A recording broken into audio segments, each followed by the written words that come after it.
आलिया गुलाम सिंह चुनूनी और भाई काला कनो समाज सेवक भाई किसान नेता हमारे बीच में पहुंच चुके हैं।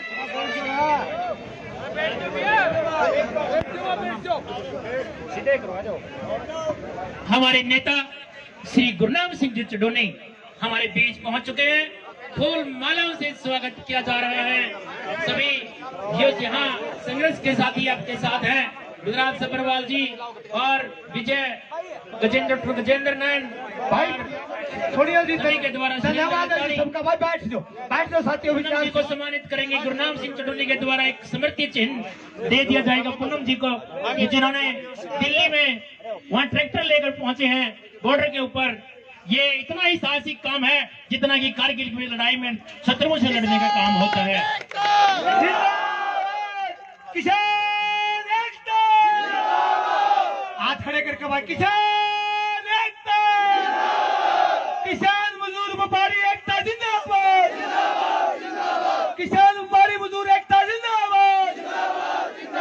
हमारे बीच में भारतीय किसान यूनियन के प्रदेश अध्यक्ष आदरणीय गुरनाम सिंह चुडोनी, जो लंबे समय से किसानों के लिए दिन रात काम किया है। आदरणीय पूरी टीम हमारे बीच में पहुंची है, उनका स्वागत अभिनंदन है।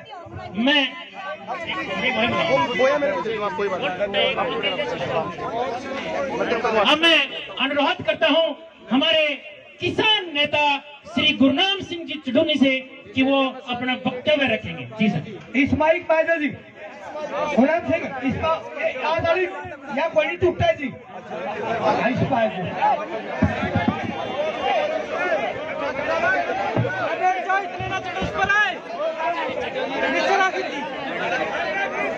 बाकी सभी नीचे रहेंगे, केवल हमारे नेता स्टेज पर रहेंगे, बाकी सभी साथी नीचे, और व्यवस्था बनाए रखेंगे, कोई ऊपर नहीं जाएगा।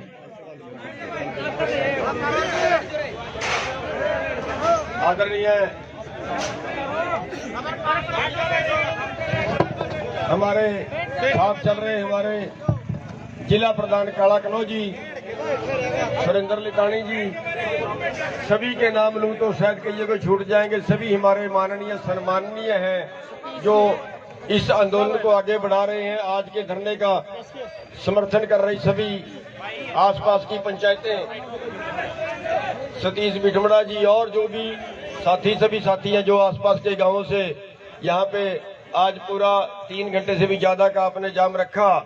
सभी मेरे भाइयों, मेरे बुजुर्गों, हमारे प्यारे बच्चों, हमारी बहन खड़ी थी जो ट्रैक्टर ले चला के यहाँ से दिल्ली तक ले गई, हमारी बहनें जो इस तरह की क्रांतिकारी जो मैदान में आ गई है, तो ये एक सरकार के लिए चेतावनी भी होती है।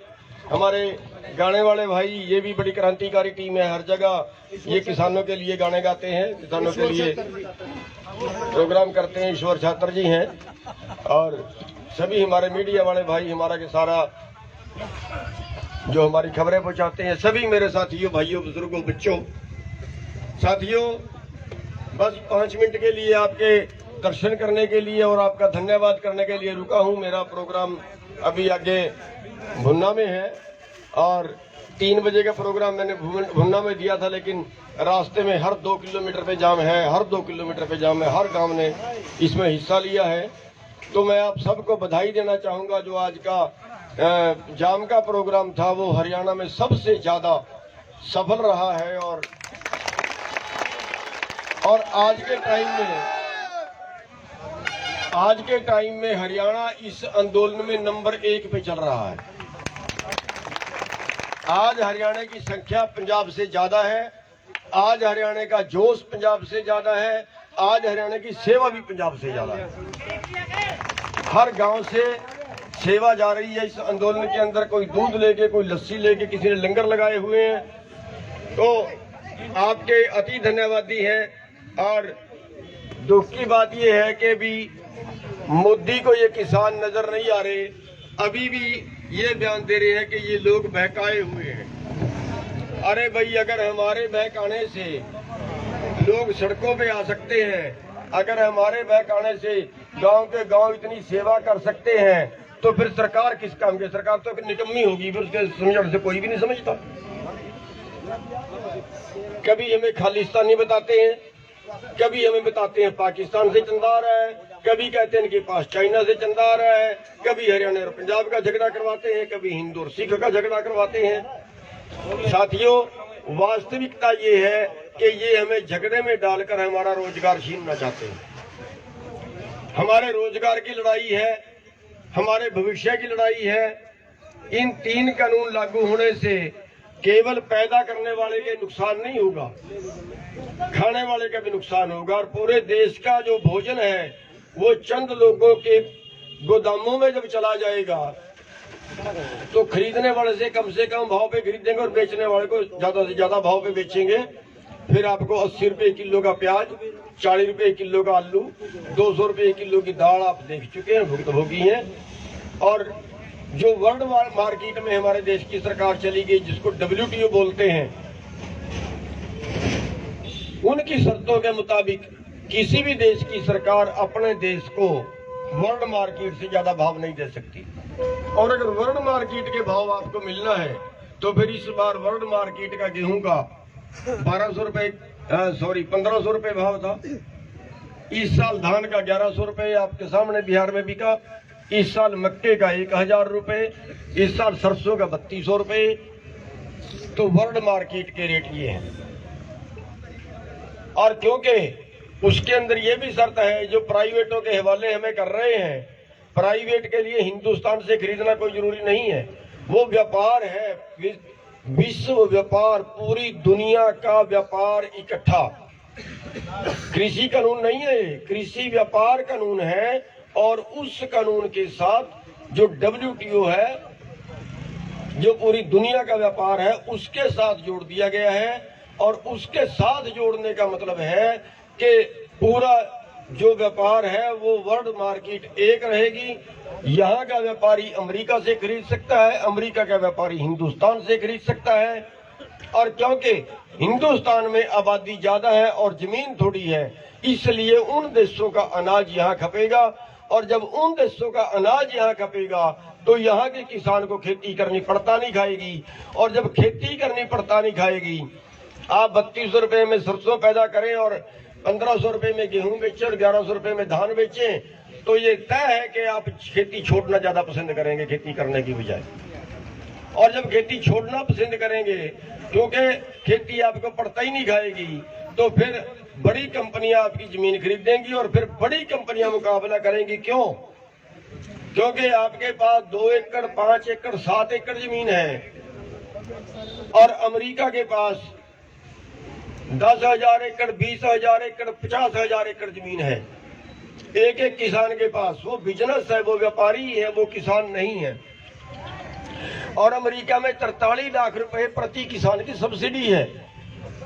आप उनका मुकाबला किसी हालत नहीं कर सकते। उनका मुकाबला करेंगी यहाँ कंपनियां। यहाँ भी 10,000 एकड़ के, 20,000 एकड़ के प्लाट होंगे और उनमें कंपनियां खेती करेंगी।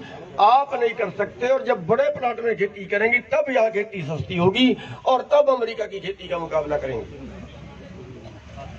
इस पॉलिसी पे देश चला गया है। यानी अभी कृषि का व्यापार कंपनियां करेंगी और कुछ साल बाद खेती ही कंपनियां करेंगी।